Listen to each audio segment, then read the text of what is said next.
बच्चों, कैसे हैं आप सब? आशा करती हूँ आप सब अच्छे होंगे, स्वस्थ होंगे। स्वागत है आपका इस कक्षा में। आइए आज हम बढ़ते हैं हिंदी व्याकरण का पाठ 17 निबंध लेखन। निबंध लेखन हिंदी की महत्वपूर्ण विधा है। इसका उद्भव और विकास आधुनिक युग की देन है। निबंध निबंधकार की अनुभूतियों और स्वतंत्र चिंतन का सरल, संजीव, संक्षिप्त और मर्यादित प्रकाशन। निबंध एक यौगिक शब्द है। निबंध अर्थात अच्छे प्रकार बंधा हुआ। नि उपसर्ग का अर्थ है अच्छी तरह तथा बंध धातु का अर्थ है बांध। दोनों शब्दों का सम्मिलित रूप निबंध है। निबंध से तात्पर्य किसी विषय पर सुसंबद्ध रूप से लिखी गई गद्य रचना से है। निबंध का कोई भी विषय हो सकता है। वस्तु, स्थान, घटना, यात्रा, समस्या आदि किसी भी विषय को लेकर निबंध लिखा जा सकता है। निबंध लिखने में निम्नलिखित बातों पर विशेष ध्यान रखना चाहिए।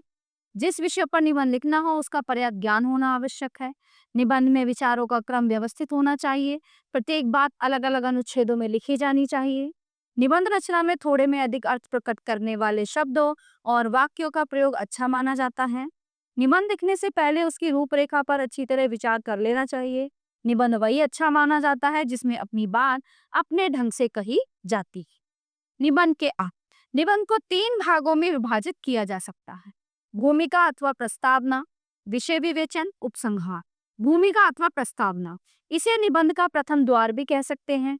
इसमें विषय का परिचय आकर्षक रूप से दे देना चाहिए जिससे पाठक की निबंध के प्रति जिज्ञासा उत्पन्न।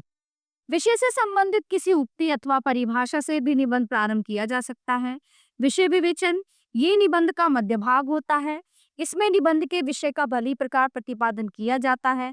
जो विचार भूमिका अथवा प्रस्तावना में सूक्ष्म रूप से दर्शाए जाते हैं उनका विस्तार निबंध के मध्य भाग में होता है। यहाँ बात को तार्किक रीति से कहा जाना चाहिए।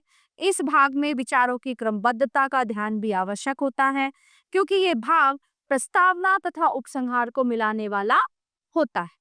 इसमें न तो विषय से संबंधित महत्वपूर्ण तथ्य छूटने चाहिए और न ही अनावश्यक सामग्री का समावेश किया जाना चाहिए। उपसंहार ये निबंध का अंतिम भाग होता है। इसके अंतर्गत निबंध की समाप्ति विषय वस्तु का सारांश देकर की जाती है। जिस प्रकार निबंध की भूमिका या प्रस्तावना आकर्षक व रुचिकर होने पर पाठक को निबंध पढ़ने हेतु बाध्य करती है, उसी प्रकार निबंध का आकर्षक अंत पाठक के हृदय पर अमिट छाप छोड़ता है। अतः उपसंहार भी निबंध का आवश्यक अंग है तथा इसे भी उतनी ही बुद्धिमत्ता से लिखा जाना चाहिए जितने की पूर्वो 2 भाग।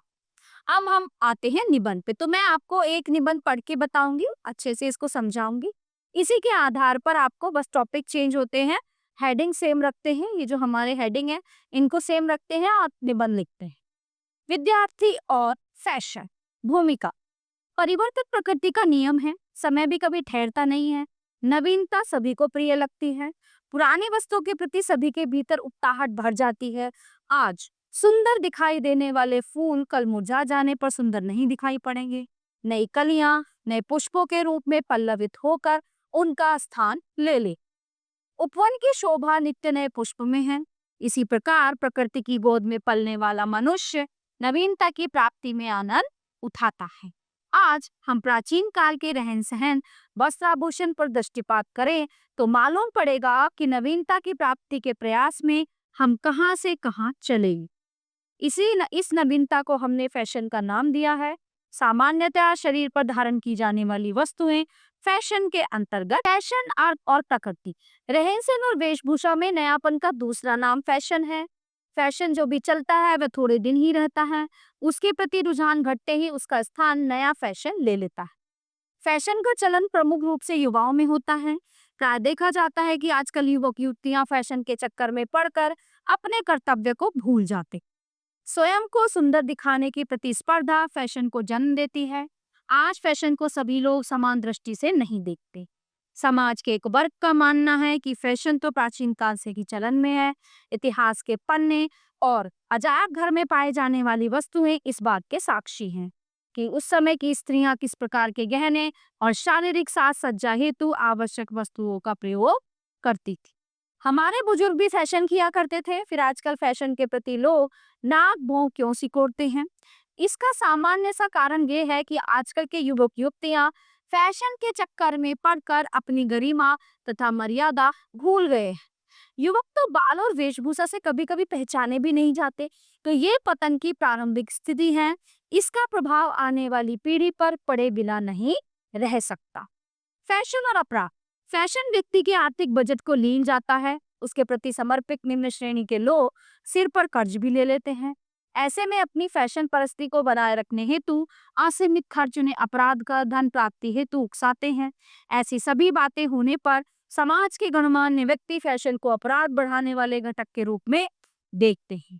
कारण स्पष्ट है कि जिस फैशन को समाज का उच्च वर्ग अपनी संपन्नता के आधार पर सुविधापूर्वक अपना सकता है, उसी की नकल करने वाला समाज का निम्न वर्ग एक अजीब से भोंडेपन का सहारा लेकर उसे अपराध से जोड़ देता। फैशन और विद्यार्थी। विद्यार्थी समाज का ऐसा वर्ग होता है जिस पर संपूर्ण देश की दृष्टि लगी होती है। समाज विद्यार्थी को ज्ञान और गुणों से सुशोभित होते देखने की अपेक्षा रखता है, न कि फैशन परस्ती में रहकर समय बर्बाद करने की पढ़ाई पर खर्च किया जाने वाला धन और समय इतना अधिक होता है कि यह मान लिया जाता है कि सर्वगुण संपन्न बने बिना इस खर्च को नहीं वसूला जा सकता। तब विद्यार्थी का फैशन परस्त होना उसके अभिभावकों व उसके प्रति ऊंची अपेक्षा रखने वालों के प्रति न्याय नहीं होता। आज कोई भी फैशन नया चले सबसे पहले विद्यार्थियों में दिखाई देगा। विद्यार्थी जो संस्कृति का पोषक होना चाहिए, फैशन परस्त होकर संस्कृति से भी दूर रहने का प्रयास करता प्रतीत होता है। उपसंहार। फैशन के कुछ लाभ भी हैं। इससे कुरूप अपनी कुरूपता को छिपाने में समर्थ होता है। असुंदर को सुंदर बनाने वाला घटक फैशन ही तो है। इसलिए नई पीढ़ी मन में उमंग लेकर इसकी ओर आकृष्ट होती है। परंतु विद्यार्थियों को स्मरण रखना चाहिए कि चरित्र का विकास सादा जीवन और उच्च विचारों के केंद्र में निहित होता।